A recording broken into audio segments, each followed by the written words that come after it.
आज एक नया अपठित गद्यांश अभ्यास के लिए आप लोगों को दिया जा रहा है। गद्यांश इस प्रकार है। जिसने अपनी पूरी जिंदगी देश सेवा में अर्पित कर दी हो, उसके आदर्शों का मूल्यांकन करना आसान है क्या? आप मिलें तो मालूम होगा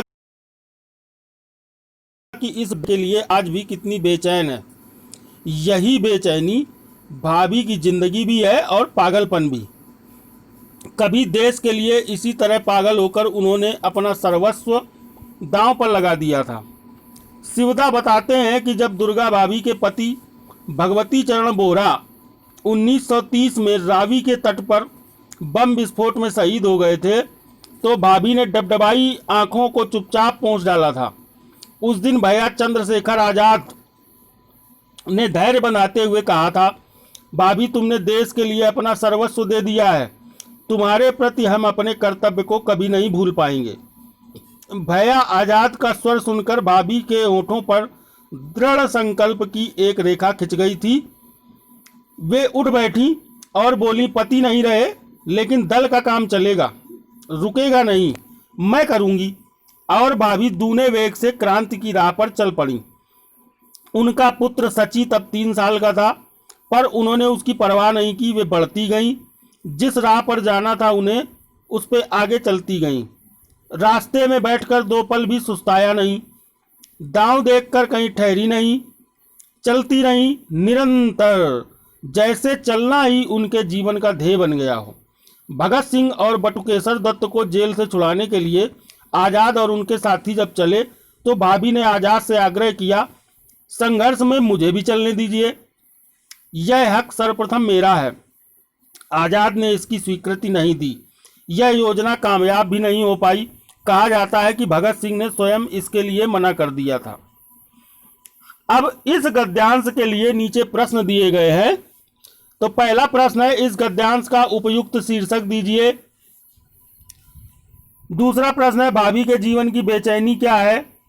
इसके बाद सर्वस्व दांव पर लगाने का आशय स्पष्ट कीजिए। चौथा प्रश्न है, इस अनुच्छेद से 3 संस्कृत और 3 उर्दू शब्द छांटिए। पांचवा प्रश्न है, आजाद ने भाभी को किस बात की स्वीकृति नहीं दी। अगला प्रश्न है, भाभी कभी ढीली नहीं पड़ी, इसके लिए कौन सा वाक्य प्रयोग किया गया है।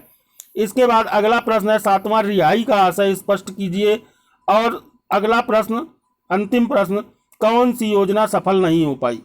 तो जैसा कि पहले प्रश्न में आपसे पूछा गया है, इस गद्यांश का उपयुक्त शीर्षक दीजिए। तो गद्यांश का उपयुक्त शीर्षक होगा क्रांतिकारी दुर्गा भाभी, क्योंकि पूरा गद्यांश भाभी की बहादुरी पर और उनके कौशल पर केंद्रित है। भाभी का नाम दुर्गा भाभी था और वो क्रांतिकारी थी। उन्होंने अंग्रेजों के खिलाफ एक दल बनाया था और उसका सहयोग किया था। देशभक्त चंद्रशेखर आज़ाद वगैरह के साथ वो क्रांतिकारी कार्यों को अंजाम देती थी। तो ये पहला प्रश्न है जिसका उत्तर हो जाएगा क्रांतिकारी दुर्गा भाभी, ये शीर्षक होगा इसका। अगला प्रश्न है, भाभी के जीवन की बेचैनी क्या है।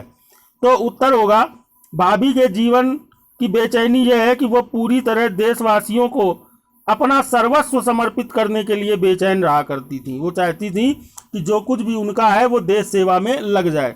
इसके बाद तीसरा प्रश्न था, सर्वस्व दांव पर लगाने का आशय स्पष्ट कीजिए। तो सर्वस्व दांव पर लगाने का मतलब कि जो भी उनका है वो सब कुछ देश सेवा के लिए समर्पित हो गया। एक पत्नी के लिए, स्त्री के लिए उसके पति से बढ़कर कुछ नहीं होता। जब उनके पति ही बम विस्फोट में मार दिए गए, शहीद हो गए, जिनका नाम था भगवती चरण बोहरा, जो 1930 में रावी नदी के तट पर बम विस्फोट में शहीद हुए थे, तो एक पति से ज़्यादा एक स्त्री के लिए क्या हो सकता है। पति ही उसका सर्वस्व होता है और वो भी उन्होंने देश सेवा में न्यौछावर कर दिया था। इस अनुच्छेद से 3 संस्कृत और 3 उर्दू शब्द छांटिए। तो अब इसके उत्तर में हो जाएगा 3 संस्कृत शब्द हो जाएंगे, मूल्यांकन, ये तत्सम है संस्कृत का, वृद्धा और आत्मा। और उर्दू शब्द हो जाएंगे 3 बेचैन, अगला शब्द है हक, और इसके बाद आज़ाद। आज़ाद माने स्वतंत्र, हक माने व्यक्ति का हिस्सा, और बेचैन जिसको चैन ना हो, अधीरता हो, जिसके अंदर धैर्य ना हो। अगला प्रश्न है, आज़ाद ने भाभी को किस बात की स्वीकृति नहीं दी। तो आजाद ने भाभी को उस संघर्ष में साथ ले जाने की स्वीकृति नहीं दी जब वो लोग बटुकेश्वर दत्त को जेल से छुड़ाने के लिए आजाद और उनके साथी जा रहे थे। तो भाभी ने कहा था मुझको भी ले चलिए साथ में, मेरा भी हक बनता है ये कि आपका सहयोग करूं। लेकिन चंद्रशेखर आजाद ने भाभी को साथ में बटुकेश्वर को छुड़ाने के लिए जेल से जाने की अनुमति नहीं दी, स्वीकृति नहीं दी। अगला प्रश्न है, भाभी कभी ढीली नहीं पड़ी, इसके लिए कौन सा वाक्य प्रयोग किया गया है? तो इसके लिए बताया गया है कि रास्ते पर भाभी ने 2 पल बैठकर भी कभी सुस्ताया नहीं। दुर्गा भाभी ने अपने संघर्ष पथ में कभी भी विराम नहीं किया, 2 पल भी बैठकर कहीं वो सुस्ताई नहीं। इसके बाद रिहाई शब्द का आशय स्पष्ट कीजिए, अगला प्रश्न है। तो रिहाई का मतलब होता है स्वतंत्रता, मुक्ति, ये रिहाई का अर्थ हो जाएगा, आशय हो जाएगा। फिर कौन सी योजना सफल नहीं हो पाई? तो चंद्रशेखर आजाद जब बटुकेश्वर दत्त को जेल से छुड़ाने जा रहे थे तो उनकी बटुकेश्वर दत्त को जेल से छुड़ाने की योजना सफल नहीं हो पाई। कहते हैं कि भगत सिंह ने इसके लिए मना कर दिया था और वो साथ नहीं गए थे।